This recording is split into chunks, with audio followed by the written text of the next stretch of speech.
একটা জুটি 110 বল 55 রান, তাতেই কি ভারতের খেল খতম? তাতেই কি ভারত মেলবোর্ন টেস্ট জয়ের সুযোগ হারাচ্ছে? তাতেই কি ভারত বর্ডার গাভাস্কার সিরিজ জয়ের সুযোগ হারাচ্ছে? তাতেই কি ভারত ওয়ার্ল্ড টেস্ট চ্যাম্পিয়নশিপের ফাইনালে খেলার সুযোগ হারাচ্ছে? মেলবোর্ন টেস্টটা চতুর্থ দিন শেষে যেই জায়গাটাতে দাঁড়িয়ে আছে, তাতে করে ভারতের জয় সম্ভব, এখনো সম্ভব, একেবারে যে অসম্ভব সেটা না, কিন্তু সেই জন্য তাদেরকে ইতিহাস গড়তে হবে। এরই মধ্যে অস্ট্রেলিয়া নিজেদেরকে যেই জায়গাটাতে নিয়ে গেছে, 333 রানের লিড তারা নিয়েছে। মেলবোর্নে চতুর্থ ইনিংসে রান তাড়া করে, এত রান তাড়া করে জয়ের রেকর্ড ইতিহাসেই নেই। এখন ইতিহাস তো তৈরি করতে হয় নতুন ইতিহাস গড়েই।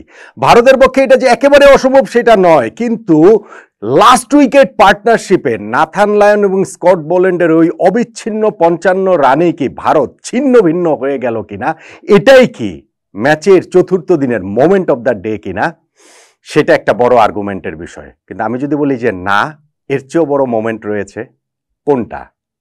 দেখুন, এই দিনটা ভারত শুরু করেছিল, তারা অস্ট্রেলিয়ার প্রথম ইনিংস থেকে তখনও পিছিয়ে ছিল হচ্ছে গিয়ে 16 রানে, আর 11টা রান যোগ করেই লাস্ট উইকেটটা তারা হারিয়ে ফেলে নীতিশ কুমার রেড্ডির। ইনফ্যাক্ট তার আগে একটা ড্রামা হয়েছে, থার্ড আম্পায়ার এই টেস্টের যিনি আমাদের শরফুদ্দৌলা ইবনে শহীদ সৈকত ভাই, বাংলাদেশের আম্পায়ার, তিনি কিন্তু একটা হট ওয়াটারে পড়ে যেতে পারতেন, কারণ ঠিক আগের ওভারে সিরাজের বিপক্ষে যেই আউটের অ্যাপিলটা হয়েছিল তার ব্যাটে লেগে স্লিপে ক্যাচ গিয়েছিল। এখন বল ব্যাটে লাগার পরে বাউন্স করেছে নাকি আগে বাউন্স করেছে, এত কুইক তিনি ডিসিশনটা দিয়ে দিলেন, ওইটা আসলে একটু প্রশ্নবিদ্ধ হয়েছিল। তিনি নট আউট দিয়েছেন। আমার কাছে মনে হয় যে সৈকত ভাই ধারাভাষ্যকারও বলছিলেন যে আরেকটু দেখতে পারতেন, এত কুইক ডিসিশন দেওয়ার মতো এত কনক্লুসিভ বিষয়টা ছিল না। যাই হোক, ওই স্কোরটাতেই হচ্ছে গিয়ে নেক্সট ওভারে যখন আউট হয়ে গেলেন নীতিশ কুমার রেড্ডি 114 রানে লং অফে ক্যাচ দিয়ে, স্কোর কিন্তু আর তাদের বাড়েনি। 105 রানের লিড প্রথম ইনিংসে অস্ট্রেলিয়া পেয়ে গেল। এখন অস্ট্রেলিয়ার প্রথম ইনিংসের 105 রানের লিড, সেকেন্ড ইনিংসে তারা আসলে ইন্ডিয়ার সামনে কত রানের টার্গেটটা ছুড়ে দিতে পারবে? এইখানটাতে আমি বলছি যে চতুর্থ দিন শেষে স্কোরটা তারা 333 রানের এরই মধ্যে লিডে রয়েছে, কিন্তু সেইটা আসলে 233 হতে পারত, সত্যি হতে পারে। ওই প্রথম ইনিংসে 105 রানের লিড সত্ত্বেও 233 হতে পারতো। যেই কারণে বলছি লাস্ট উইকেট পার্টনারশিপটা সিগনিফিকেন্ট, খুবই সিগনিফিকেন্ট ম্যাচের ক্ষেত্রে, সিরিজের ক্ষেত্রে, ওয়ার্ল্ড টেস্ট চ্যাম্পিয়নশিপের ক্ষেত্রে। কিন্তু ইন্ডিয়া নিজেরা যেসব ভুল করেছে সেগুলো এড়াবে তারা কিভাবে? ধরুন, এই ইনিংসের শুরু থেকে তারা স্যাম কনস্টান্স, যিনি হচ্ছে ওই ইনিংসে ওই রকম চোখ ধাঁধানো ডেবুটা হয়েছিল, জাসপ্রীত বুমরা একটা তার রিভেঞ্জটা নিয়েছেন কনস্টান্সকে বোল্ড করে 8 রানের মধ্যে। উসমান খাজার সঙ্গে এরপরে হচ্ছে গিয়ে যেই পার্টনারশিপটা করছিলেন হচ্ছে গিয়ে ওইখান থেকে মার্নাস লাবুশেন, খাজা 21 রানে গিয়ে তিনি আউট হয়ে যান। তারপরে গিয়ে কিন্তু একটা বড় পার্টনারশিপ, বড় না, একটা স্টেডি পার্টনারশিপ ইনফ্যাক্ট হলো মার্নাস লাবুশেন এবং স্টিভেন স্মিথের। অস্ট্রেলিয়া 2 উইকেটে 80 রানে পৌঁছে গিয়েছিল এবং সেই 2 উইকেটে 80 থেকে তারা অল অফ এ সাডেন 6 উইকেটে 91 হয়ে গিয়েছিল। শুধু সেইটা না, তারা 7 উইকেটে 99 হতে পারত। কিভাবে? 2 উইকেটে 80 রান, সেখান থেকে মোহাম্মদ সিরাজ তিনি ব্রেক থ্রুটা দিলেন, স্টিভেন স্মিথ অনেক বাইরের বল তিনি চালিয়ে খেলতে গিয়ে কট বিহাইন্ড হয়ে আউট হয়ে গেলেন। এই এগ্রেশনটার আসলে কোনো প্রয়োজনীয় সময় ছিল বলে মনে হয় না। জাসপ্রীত বুমরা তিনি ট্রাভিস হেডকে আউট করলেন মানে ওই যে শুরুতে, তার ইনিংসের শুরুতে, এবং সেইটার মাধ্যমে তিনি তার টেস্টে 200 উইকেট হয়ে গেল।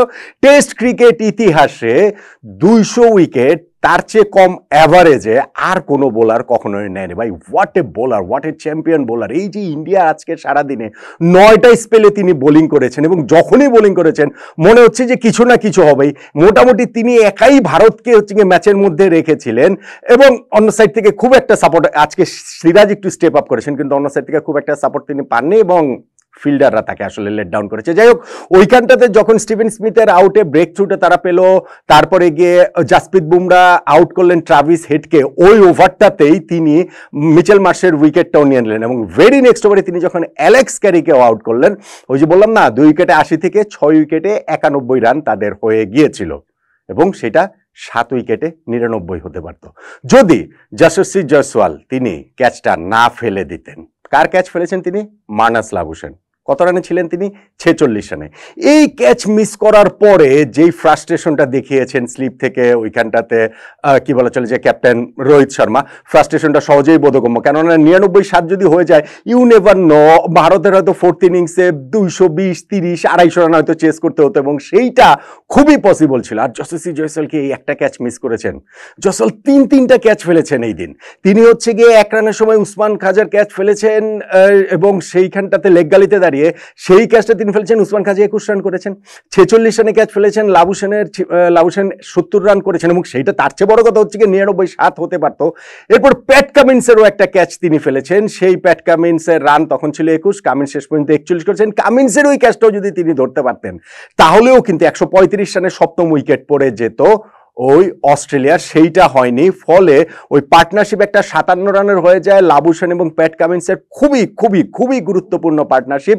যেই পার্টনারশিপটা ব্রেক হয় মার্নাস লাবু সেনের, তিনি যখন গিয়ে হচ্ছে গিয়ে আউট হয়ে গেলেন, এলবিডব্লিউ তাকে দেওয়া হলো এবং দেখা গেল যে আম্পায়ার্স কলে গিয়ে তিনি আসলে এলবিডব্লিউ হয়েছেন। আম্পায়ার যদি আউট না দিতেন তিনি আউট হতেন না। এখন এই আম্পায়ার্স কলও কিন্তু একটা সিগনিফিকেন্ট রোল প্লে করেছে এই ম্যাচের 4th ডেতে। আপনি যখন মোমেন্ট অফ দ্য ডে হিসাব আনবেন তখন সেটাকেও আনতে হবে, কেননা মার্নাস লাবু সেন যখন তার ইনিংসের শুরুর দিক মাত্র 10 রানে, ওই সময় কিন্তু বুমরার বলে তিনি আম্পায়ার তাকে নট আউট দিয়েছিল, ইন্ডিয়া রিভিউ নিয়েছে এবং রিভিউ নিয়ে দেখা গিয়েছে যে সেটা আম্পায়ার্স কলে তিনি বেঁচে গেছেন। অর্থাৎ আম্পায়ার যদি আউট দিতেন লাবু সেন ওই সময় আসলে আউট হয়ে যেতেন। ফলে সেই ইনিংসটাকে তিনি 70 পর্যন্ত টেনে নিয়ে গেছেন, এইটা খুবই খুবই খুবই সিগনিফিকেন্ট। যাই হোক, তিনি যখন আউট হলেন তারপরে মিচেল স্টার্ক রান আউট হয়ে গেলেন, আর প্যাট কামিন্সও যখন 41 রান করে তিনি জাদেজার বলে স্লিপে ক্যাচ দিয়ে প্যাভিলিয়নে ফিরছেন, তখন 173 রানে 9 উইকেট অস্ট্রেলিয়ার পড়ে গেল।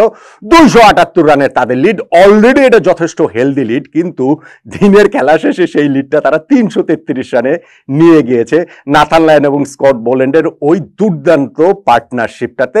যেই পার্টনারশিপের আবার একদম দিনের খেলা লাস্ট ওভারে জাসপ্রীত বুমরা আউট করে দিয়েছিলেন নাথান লায়নকে, স্লিপে ক্যাচ ওইখানে KL রাহুল ধরেছিলেন, ফেলে দিতে দিতে 2 পায়ের ফাঁকে পরে ধরে ফেলেছিলেন, কিন্তু দেখা গেল যে সেটা নো বল হয়ে গিয়েছে।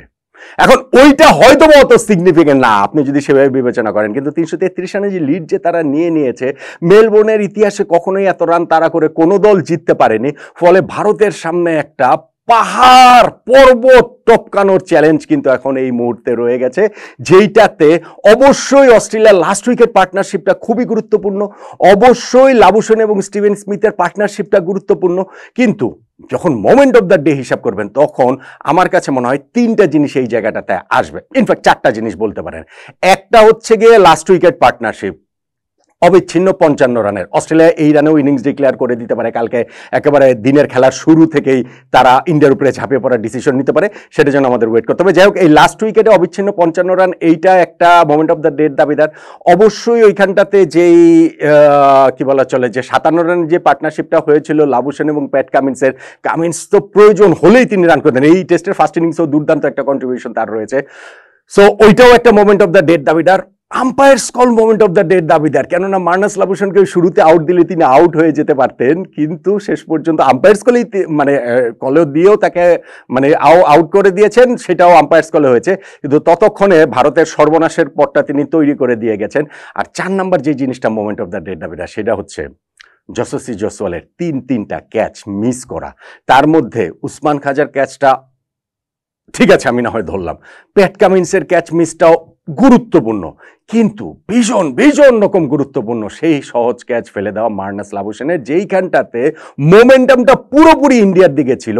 2 উইকেটে 80 থেকে অস্ট্রেলিয়া স্কোরকে তারা 6 উইকেটে 91 করে ফেলেছিল, 7 উইকেটে 99 করে ফেলতে পারতো।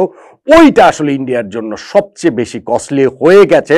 লাস্ট উইকেট পার্টনারশিপটা আমি মাথায় রেখেও বলছি, আমার কাছে মনে হয় যশস্বী জয়সওয়ালের 3টা ক্যাচ মিস এবং স্পেশালি মার্নাস লাবু সেনের ক্যাচ মিসটাই এই 4র্থ দিনের মোমেন্ট অফ দ্য ডে। এখন এর সঙ্গে আপনি একমত কিনা জানতে পারেন, ম্যাচের 5th ডেতে গিয়ে ভারতের জয়ের কোনো চান্স কি রয়েছে?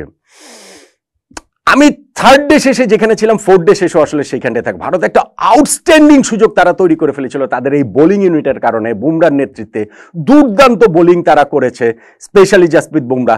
কিন্তু এই ফিল্ডারদের ব্যর্থতায় তারা সেই সুযোগগুলো মানে অতটা ভালোভাবে কাজে লাগাতে পারলো না, যেই কারণে আমার মনে হয় যে থার্ড ডে শেষে আমি যেখানে ছিলাম, ফোর্থ ডে শেষে আমি সেখানে আছি। জয়ের চান এখন এই টেস্টে 3টা সম্ভাব্য ফলের এখনো ওপেন। তার মধ্যে আমি এখনো মনে করি যে অস্ট্রেলিয়ার জয়ের চান্সটাই সবচেয়ে বেশি, তারপরে চান্স ড্র হওয়ার। ইন্ডিয়ার জয়ের চান্স তুলনামূলক সবচেয়ে কম, কিন্তু ইউ নেভার নো।